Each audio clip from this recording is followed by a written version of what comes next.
पुरुषोत्तम मास, अधिक मास में पड़ने वाली मासिक शिवरात्रि का व्रत और पूजा अत्यंत फलदायी मानी जाती है। मान्यता है कि इस दिन व्रत रखकर भगवान शिव की कथा सुनने या पढ़ने से सभी मनोकामनाएं पूर्ण होती हैं, पापों का नाश होता है और साधक को अखंड सौभाग्य व मोक्ष की प्राप्ति होती है।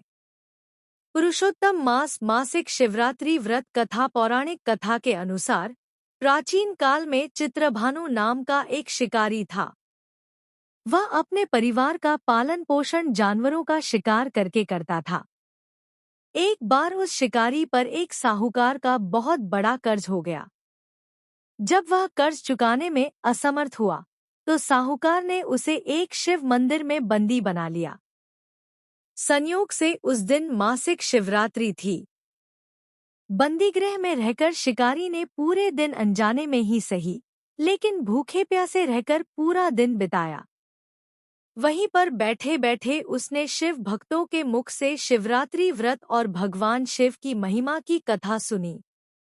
शाम के समय साहूकार ने शिकारी को अपने पास बुलाया और कर्ज चुकाने के बारे में पूछा। शिवरात्रि की कथा सुनने और शिव महिमा के प्रभाव से शिकारी का हृदय बदल चुका था।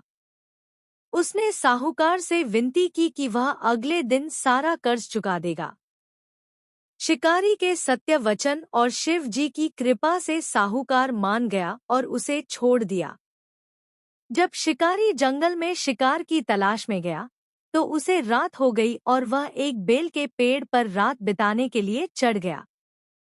उस दिन व्रत का प्रभाव ऐसा था कि शिकारी रात भर जागता रहा।